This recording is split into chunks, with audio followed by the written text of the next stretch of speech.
Today is all about handling stress and indecision. Backed by documented statistics, a staggering 43% of all adults experience adverse health effects from stress.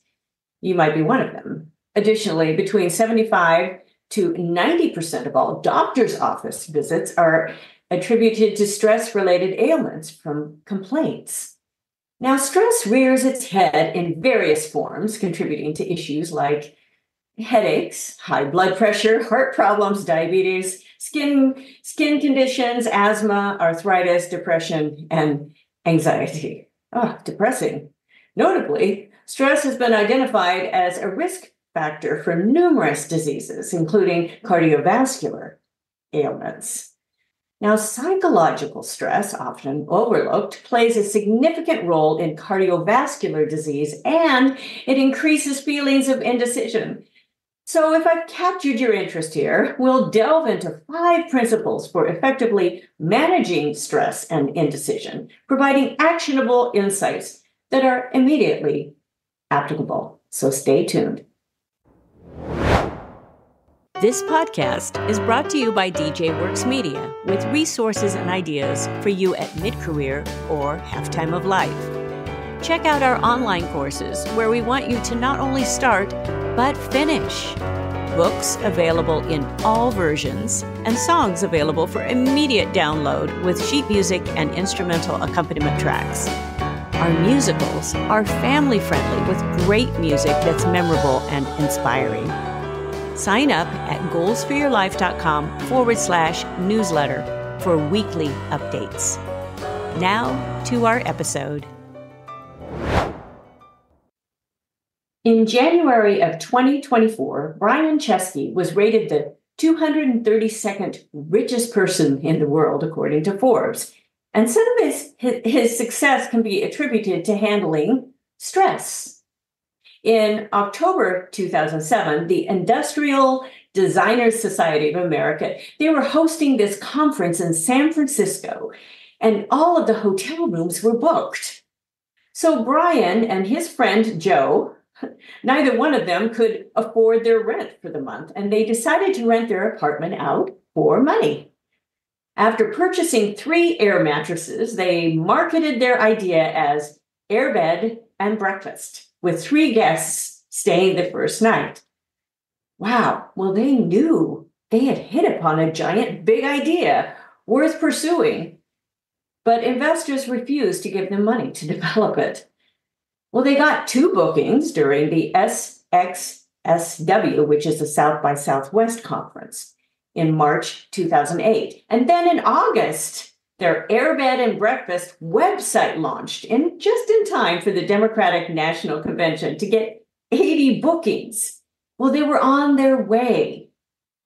Well, it's very inspiring to read about these successful entrepreneurs, but many struggle through anxiety and discouragement and have become adept at handling stress. Toby Thomas, CEO of Insight Solutions, he explains his favorite analogy: a man riding a lion. Well, we see this and we think, wow, this man is so brave. He's got it together. But the man riding the lion is wondering how he's going to keep from getting eaten. So stress and even indecision are common issues most entrepreneurs face. And we will cover 5 principles of handling stress and indecision that will help most any listener or any reader to this article that will come out with this to apply for success. So number 1, stop, breathe, and listen. All of those issues are very important in this. And for most people, stress builds and expands as more details and events, they pile up. So visualize some building blocks representing a detail or an event that contributes to our stress, piled higher and higher. Can you visualize those? Almost like little kids' building blocks. We can feel ourselves holding our breath as we place each additional block on top, fearful that any additional weight or movement will cause the whole structure to come crashing down. So when we stop, we halt the process of adding more blocks to the stack. Now, this pause allows us to assess the situation and prevent the tower from growing taller. And it gives us a chance to catch our breath and evaluate our next move. So breathe is like reinforcing the foundation of the stack. With each deep breath, we stabilize the structure, preventing it from toppling over. And breathing serves as a vital tool for releasing tension and restoring balance, ensuring that the tower remains steady, even though we put more blocks on. Now, listen involves paying attention to the subtle cues and signals within ourselves and our environment. So by tuning into our thoughts and our feelings, which we should listen to those, we gain valuable insights into how to navigate the challenges ahead. And it's similar to listening for warning signs of instability in the tower, allowing us to make adjustments before it completely collapses. So instead of frantically piling on more blocks, we approach the task with mindfulness and intention, straightening the blocks to ensure that the tower remains stable and manageable. So number 2, break decisions into small, manageable steps. On a recent trip to Florence, Italy, I climbed the 463 steps to the very top of the Duomo. It was amazing. And upon reaching the pinnacle, I was able to experience this spectacular view.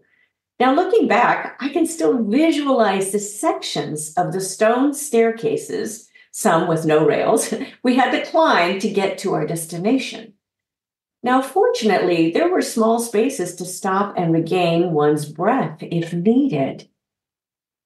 In one of those spaces, I saw a woman who was experiencing a panic attack.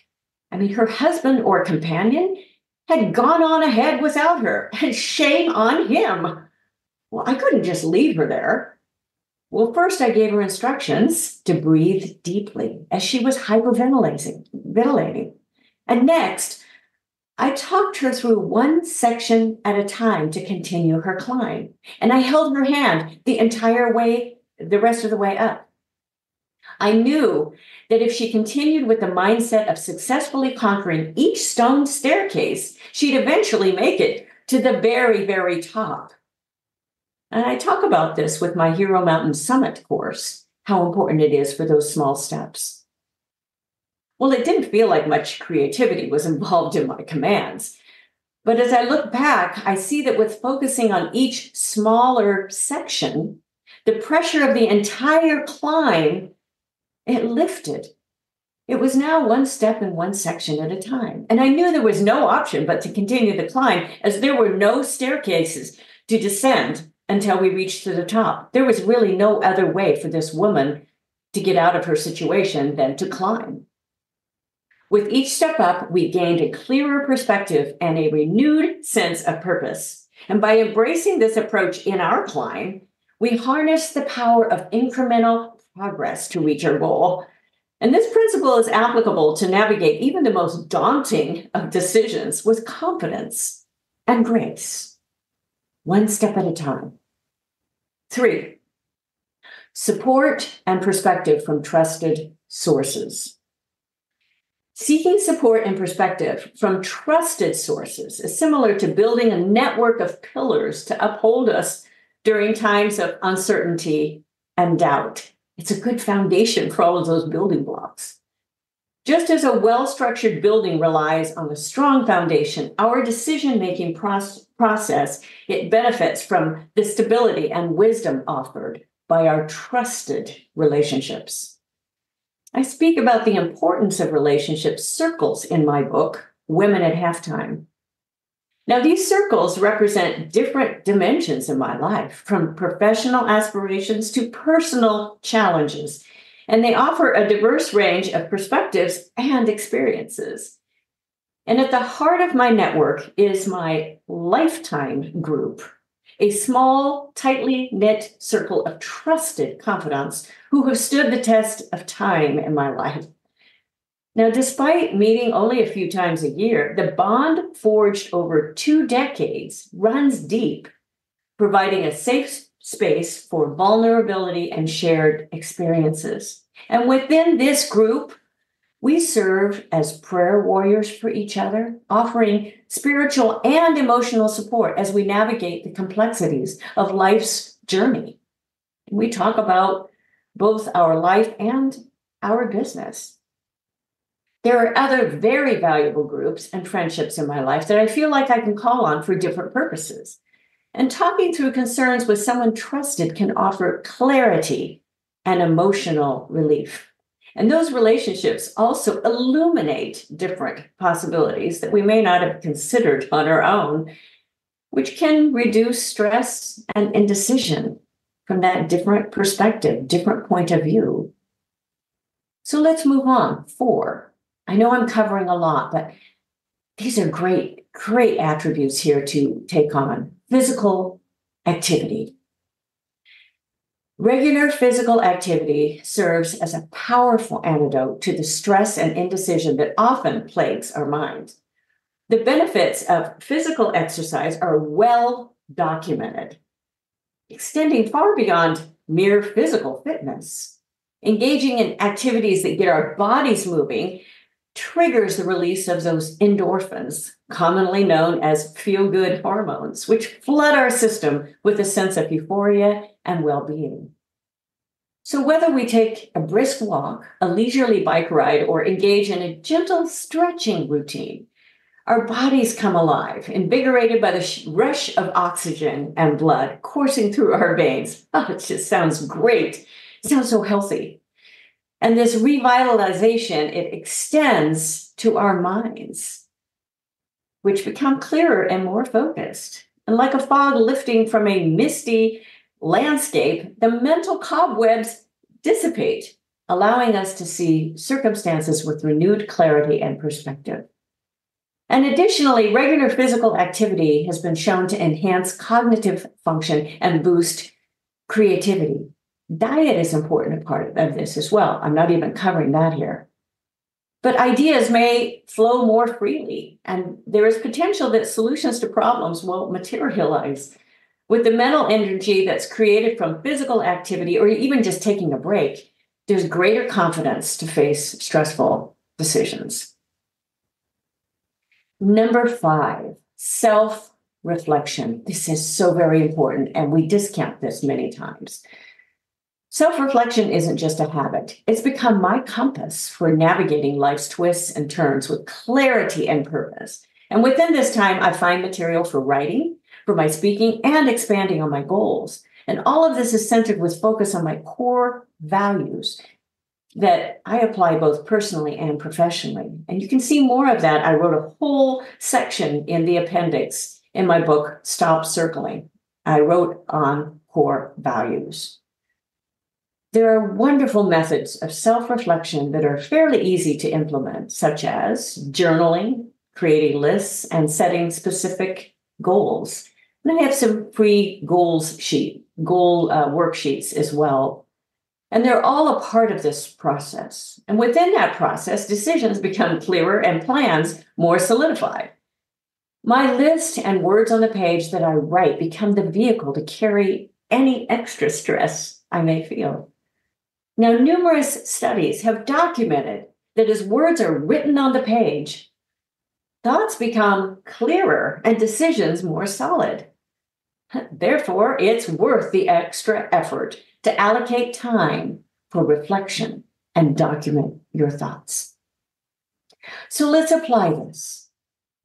Spend some time thinking through each of the following principles that I'm going to mention, and ones that I've already discussed. They're the same right here. I'm going to just review them, and how you can apply them to your situation to better handle stress and indecision. And all of these are in the article that come with this. Make sure you get it. goalsforyourlife.com/newsletter. You will get them every single week. 1, stop, breathe, and listen. 2, break decisions into small, manageable steps. Remember the Duomo. 3, support and perspective from trusted sources. Remember my lifetime group. 4, physical activity. And 5, self-reflection. I hope this has really helped you in some way, at least maybe one of the points that I've made today, that you can be encouraged by and you can be energized by. Because stress, it affects us all in different ways. Every person has something that will affect them. It will affect you in just kind of a foggy mindset. It'll affect you in discouragement. It'll affect you in just a lack of energy. So hopefully you were able to stop, breathe, and listen to a few of those voices and apply some of these principles. There are many studies online as well, many things, but diet and exercise, all of those are so very important in this whole thing in our mental well-being at this point in our life. And my main target is for those at the mid-career, at the halftime of life. And I want you to be able to have a next chapter that's completely fulfilled with an area that is purpose-driven. So again, spend time on those core values. Very, very important in developing that strong purpose and mission. Thanks so much for joining me today. And I come on every single week, actually a couple times a week now. I'm adding some more interviews this year. So make sure that you subscribe and follow our podcast. Also, our newsletter, goalsforyourlife.com/newsletter. You will get all of our articles. You can also get our articles. You can find them on womenathalftime.com. So I will look forward to being with you again next time. Bye-bye for now. Thank you for joining us. It is because of our wonderful listeners like you that we keep going strong week after week. We'd love it if you'd share and follow us to not miss a single show and even write a review. You can also find all of our articles, products, and links at womenathalftime.com.